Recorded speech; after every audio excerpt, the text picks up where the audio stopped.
This is going to be my video, the first video, or perhaps the only video, knowing how I go, to honour Jurgen Zoller in the Jurgs Cup. That's not Jurgen, that's a clock. So the theme of the challenge is use what you've got. Now I've got these two necks that have been laying around for ages, so I thought I would use those rather than starting anything from scratch. It's a bare bones challenge, basically. So use what you've got, or use DIY store wood. Whew, I'm out of practice talking. Anyway, so this guitar, this neck I'm going to use. It's one of those fascinating laminate poplar necks. I don't know if you can see it close up. I've turned autofocus off on this camera because I move around too much and it goes mental. But I'll put some close-up pictures. Basically, laminate poplar. It's like plywood, but all the plies in the same direction. It feels like you're running your finger over the edge of a book. So I want to see if I can burnish that to make it flatter, and maybe darken the colour with some of, not that one, this Monte Presso darkening wax, which they gave me actually for free when I was stationed next to them at a guitar show. Right, that's the front of the guitar. The back of the guitar is more of a horror show, really. We can... I've used this neck before on various different tuner setups, and also this end. It's even what the hell is this whole formation for? Anyway, so we need to deal with that to make this usable. I don't know if I'm going to maybe glue this in, use a swoopy carve, but I need to work out whether these screws would be in the way for that, or the holes where the screws go. So what am I going to do to make this look less horrible? I am going to skim a layer off here. I'm going to plug the holes and bear with me. Just while I rumble through my drawers. And I've got some... One second. Some of these headstock plates of unspecified woodiness. So I can put these over this and over that. And all will be good. It's also got a bit dinged up around here. So I'm going to do a bit of shaping on the neck. I don't like the back of a Fender headstock, where you grip it and you can feel it with your thumb. But anyway. Whew, what else are we going to do? Oh, conveniently, we can cover up this knot when we do that as well. Is there anything else to talk about? I'm not going to put anything on the face to cover up these holes. We'll just put some string trees back.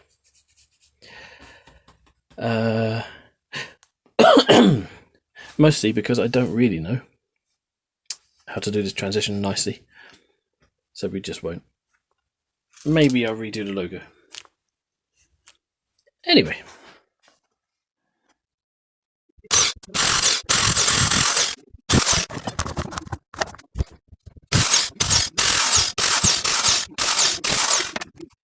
Next, I'll take this seriously good mayonnaise and plug those holes.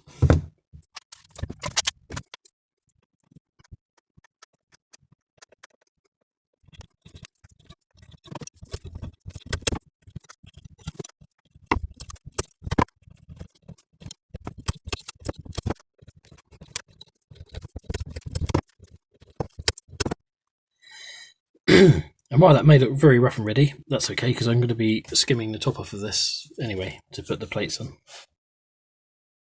I'm going to do the heel now, but you don't need to watch that bit. So, I have scribed around the outside of the headstock and the bit there. Heel. I'm going to use my thicknessing jig to just go in and in, and that's as far as the blade is, and then going to go left and right, left and right, left and right.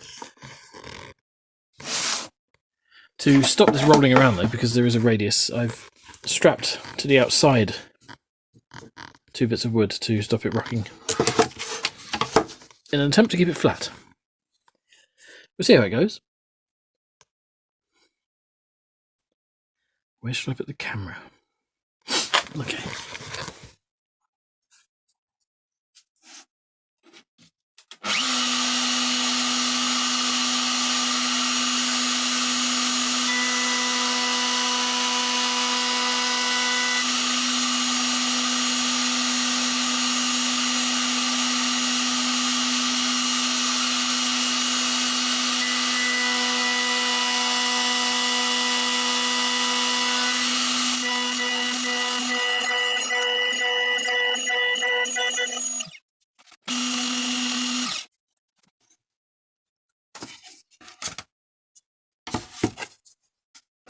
I'm so happy with how well that's worked. It's almost ready for gluing on. Oh, I've sanded it down a bit, but yeah, that's great. I'm going to mark where the edge of the last plug is, because I might still be able to use this as a carved neck if the neck pocket's covered that. We'll see. That works so well. Okay. Other end.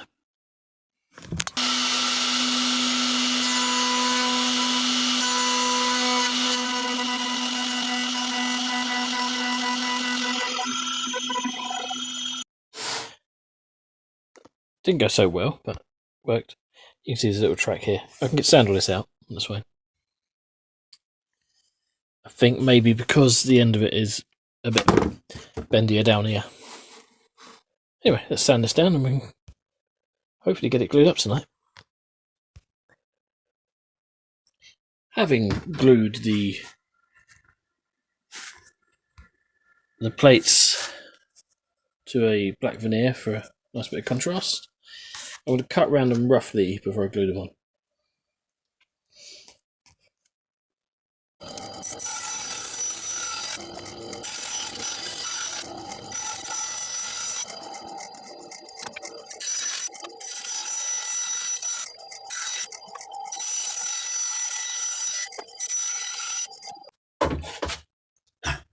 Clamps are heavy.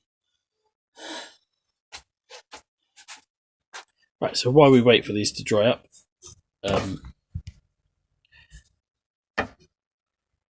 I shall have a look at this fretboard that we talked about. So what I'm going to do first is, I've got these micro abrasive files, I don't know what they're called anyway. They're certainly not called files. So I'm going to just see if I can smooth these off a bit, and then I'll darken it up, I think, with some wax.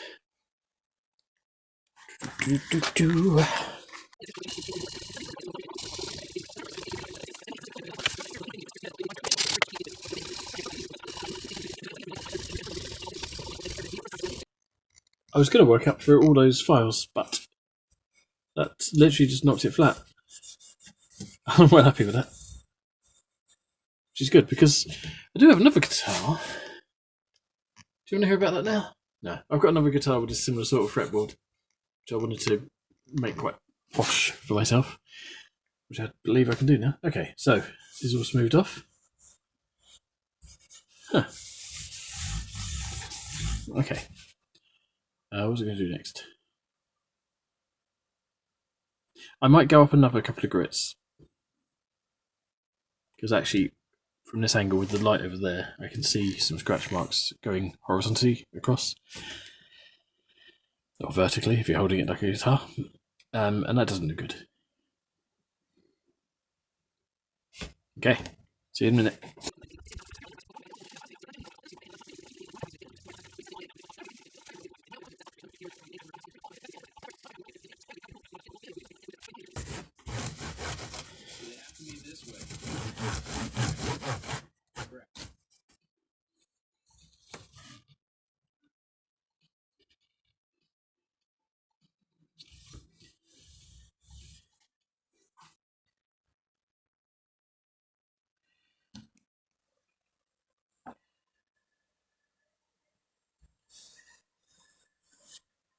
Okay, that's really smooth and silky now. That's awesome. So much better than I expected. You can leave this stuff on for days if you want to get it darker and darker and darker, but I think that's fine. You can't really see that, can you? Anyway. This is almost ready to start routing off.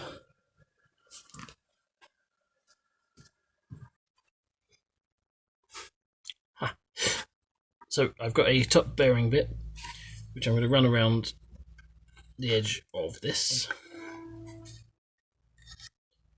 to trim it down, and also on the heel. So let's do that.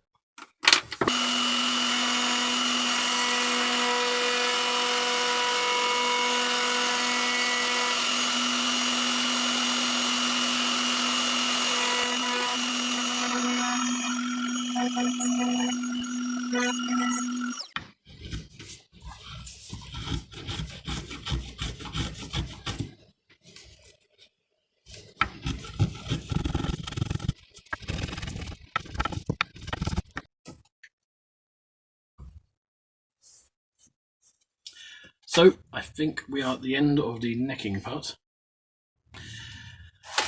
We've capped off the ugly parts. Shall we can't do that? No, don't do that. And we are sanded up to 180. I kind of got border sanding. When I get border sanding, I leave scratch marks or bits I'm not happy with. I will go back to that later. I put a new logo in, which you can't see at the moment.